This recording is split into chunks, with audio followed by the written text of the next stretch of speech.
Olá a todos, sejam bem-vindos ao canal, meu nome é Samuel. Sejam mais que bem-vindos ao primeiro vídeo do canal Literatura em Vídeo.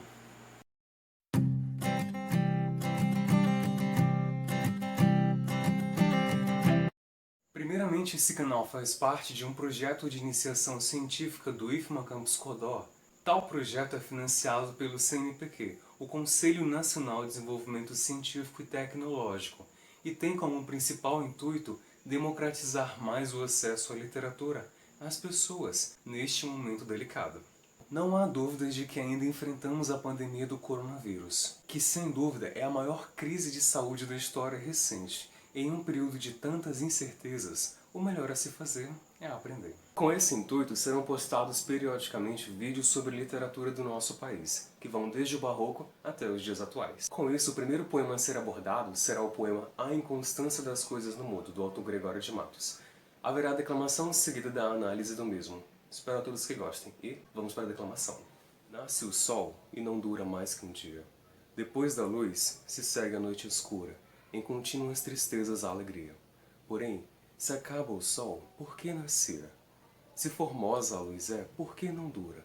Como a beleza assim se transfigura, como o gosto da pena que assim se fia. Mas, no sol e na luz falte a firmeza. Na formosura não se dê de constância, e na alegria sinta-se tristeza. Começa o mundo, enfim, pela ignorância, e tende qualquer dos bens por natureza. A firmeza, somente na inconstância. Bom, ao final da declamação, agora nós vamos nos ocupar da proposta de análise acerca dessa referida obra. Inicialmente, é importante destacar que essa obra se trata de um soneto, com 2 quartetos e 2 tercetos. Esse modelo de escrita é uma tradição criada pelo poeta italiano Francesco Petrarca no século XIV. Bom, agora vamos para o primeiro verso. Bom, nasce o sol e não dura mais que um dia. Nesse primeiro verso, o lírico apresenta imagens literárias que vão representar a ideia central do poema, resumida no título A Inconstância das Coisas no Mundo. Depois da luz, se segue a noite escura, mostrando que o sol nasce, mas que na sequência ele não dura mais que um dia. Em seguida, com essa mesma ideia, fala que a luz não dura e logo vira escuridão. Em tristes sombras morre a formosura. O terceiro verso fala que a formosura ela é um atributo muito valorizado pelas pessoas, mas que assim como o sol e a luz, não é para sempre, não é eterna. Gregório de Matos utiliza de uma técnica de escrita que é muito característica das obras do período do Barroco, que é a presença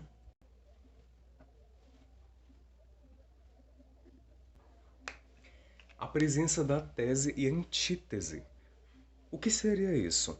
Basicamente é o oposto de uma ideia apresentada na obra. Em outras palavras, quando um conceito é apresentado, na sequência é apresentada também o seu oposto. Ver que o oposto da alegria vem a ser a tristeza, que o oposto da luz é a escuridão. Seguindo essa linha de raciocínio, a alegria acaba sendo a tese e a tristeza contrapondo com a sua antítese. E também, a alegria e tristeza fazem uma espécie de conexão com o dia e a noite. Porque apesar de sentirmos a alegria tão exorbitante como a luz do sol, chega uma hora em que ela acaba e vem a escuridão. E embora nós sentirmos a alegria com a intensidade do sol, muitas vezes caímos na escuridão da tristeza. Partindo agora para a segunda estrofe, nós podemos perceber que em todos os versos tem a terminação com ponto de interrogação, evidenciando as diversas incertezas que o lírico tem acerca da vida, acerca do mundo, sobre as coisas e a sua própria realidade. São dúvidas que estão embasadas no questionamento de: já que o sol acaba, por que será que ele nasce? Se a luz é tão bela e formosa, por que ela não dura mais que um dia? Como a beleza pode se transfigurar sob tais condições? Bom, essa foi a parte 1 da nossa análise, que contempla as duas primeiras estrofes. Agora vamos para a parte 2. Ao final da análise dos dois quartetos, agora nós vamos nos ocupar da análise dos dois tercetos que encerram a obra. Bom, mas no sol e na luz falte a firmeza. Nesse primeiro verso do primeiro terceto, o eu lírico afirma de que não há uma firmeza no sol e nem na luz, transmitindo a ideia de que ambos são inconstantes e transmitindo a ideia de que não há firmeza em ambos e logo são inconstantes. Na formosura não se dê de constância. Nesse segundo verso, o eu lírico afirma que há formosura, da mesma forma como a luz e o sol são inconstantes e passageiros. Na alegria, sinta-se tristeza. Nesse último verso do primeiro terceto, nós podemos perceber mais uma vez a utilização da tese e antítese, já que a tristeza vem ser o oposto da alegria.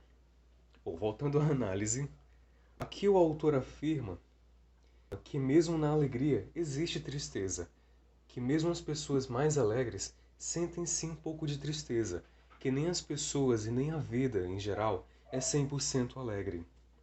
E que mesmo as pessoas mais exorbitantemente alegres também sentem tristeza, ou utilizam da alegria como uma máscara para esconder a tristeza. Bom, isso vale de interpretação de cada um. Com isso nós chegamos ao último terceto. Bom, começa o mundo enfim pela ignorância.